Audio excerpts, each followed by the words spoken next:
আসসালামু আলাইকুম রাহমাতুল্লাহ। শূন্য থেকে নাহু শিখি সিরিজের আজকে তৃতীয় পর্বে সবাইকে জানাই আন্তরিক অভিনন্দন ও মোবারকবাদ। আজকে আমরা গুরুত্বপূর্ণ কিছু পয়েন্ট শিখবো, আশা করি আপনারা আমাদের সাথেই থাকবেন। অল্প সময়ের মধ্যে আমরা শেষ করে দেব গুরুত্বপূর্ণ কয়েকটি পয়েন্ট। আমরা গত দর্শে আলোচনা করেছি আপনার লফজে মওজু নিয়ে, তারপরে হচ্ছে ইসম ফিল হরফের মধ্যে হরফের আলোচনা আমরা করেছিলাম। আজকে মূলত আমরা ইসমের আলোচনা শুরু করব। তো ইসিমের আলোচনার মধ্যে মৌলিকভাবে ইসিম তিন প্রকার, সেই তিন প্রকার আমরা দেখব এবং উদাহরণ সহ দেখব, পরিভাষাগুলো মনে রাখবো। তারপরে সেই তিন প্রকারের আরো কিছু প্রকার আছে, সেগুলো আমরা দেখবো উদাহরণ সহ ইনশাআল্লাহ। আসেন আমরা দেখি। আমরা প্রথমে পড়েছিলাম কালিমা তিন প্রকার, ইসিম ফিল হরফ। ইসিম তিন প্রকার, এটা মৌলিকভাবে ইসিমের প্রকার।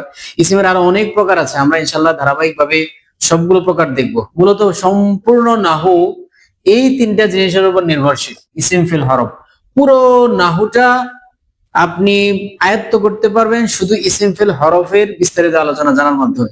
ইসিমের প্রায় 40টি আলামত আছে, সবগুলো আলামত যদি আপনি ক্লিয়ার করতে পারেন, আপনি পুরা নাহুর ইসিম আপনার আয়ত্ত হয়ে যাবে ইনশাআল্লাহ। হরফ হরফ প্রায় 30 প্রকার হরফ আছে। এই 30 প্রকার হরফ যদি আপনি মুখস্থ করতে পারেন, আপনার নাহুতে হরফ নিয়ে আর কোনো সমস্যা হবে না, পুরা নাহুর 1/3 আপনার সমাধান হয়ে যাবে। তো ইসিম ফিল হরফ চেনাটাও খুব গুরুত্বপূর্ণ। চেনার জন্য আমরা আলাদা দার্স করবো ইনশাআল্লাহ, এবং সেটার জন্য আলাদা ইজরাও আছে, অ্যাডভান্স লেভেলের আমাদের কোর্স আছে।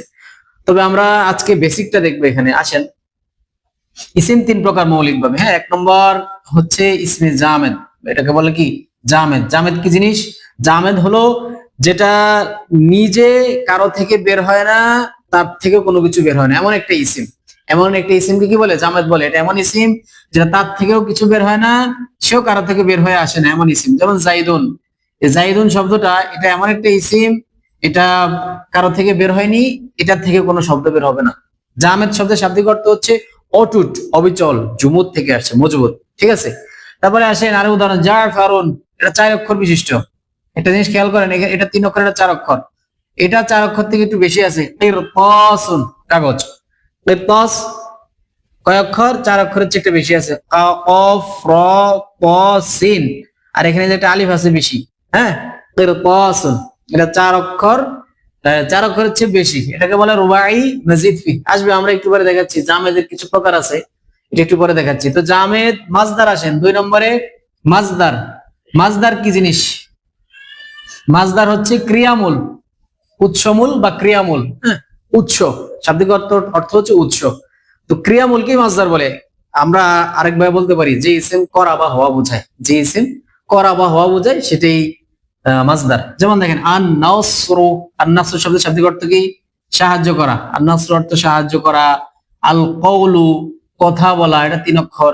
আল জিহাদু, এটা সুলাসি মাজিদ ফি থেকে, জিহাদ, জিহাদ করা আল্লাহর রাস্তায়। আল কওলু, কথা বলা। আন নাসরু, সাহায্য করা। এই যে করা বা হওয়া, আল খুরুজ, বের হওয়া, আদ দুখুলু, প্রবেশ করা, এই জিনিসগুলো হচ্ছে মাজদার।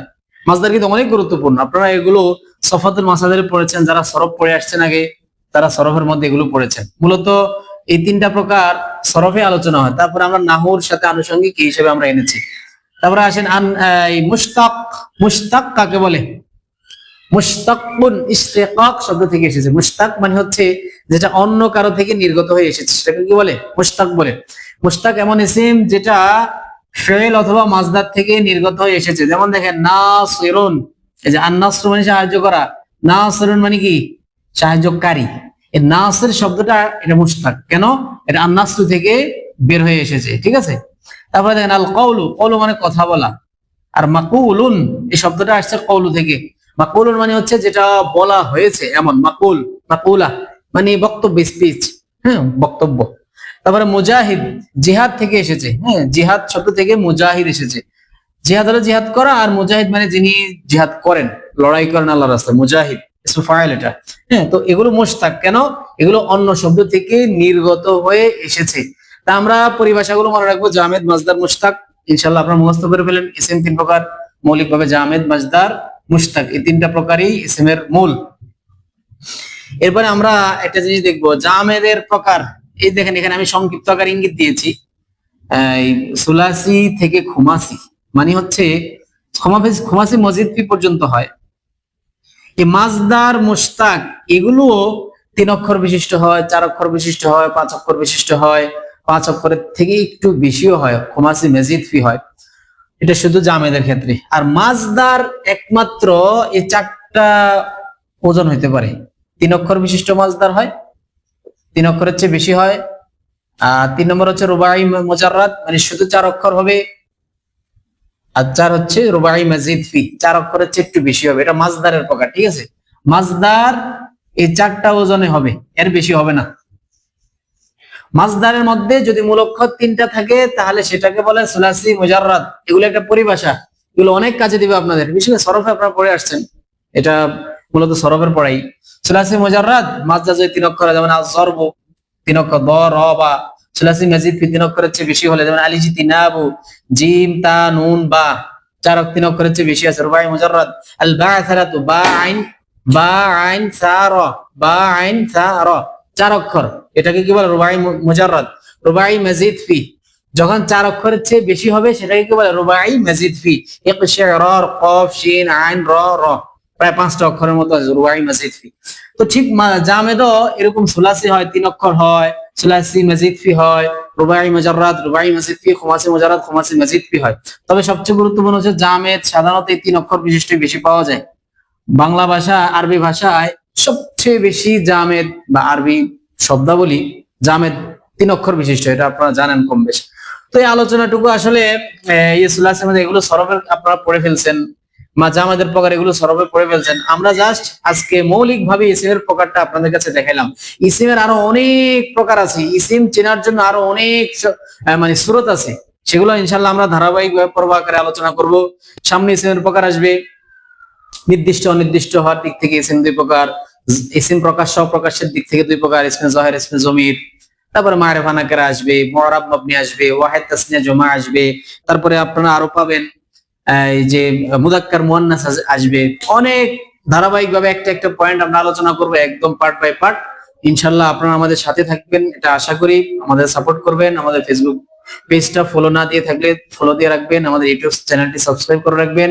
আর অবশ্যই কমেন্টে জানাবেন কোনো সমস্যা হলে, কোনো দর্শ না বুঝতে পারলে সেটা আমাদেরকে জানাবেন। আমাদের একটি পিডিএফ আছে ইলমুন নাহু, এই পিডিএফটা আমরা ইতিমধ্যে এর আগে ফ্রি ক্লাস করিয়েছি, সে সময় আমরা সবাইকে দিয়ে দিয়েছি, আপনাদেরকেও দিয়ে দেব। যদি আপনারা কমেন্টে জানান যে আমি পিডিএফটা চাই, তাহলে আপনাদেরকে ইনশাআল্লাহ পিডিএফটা দেব।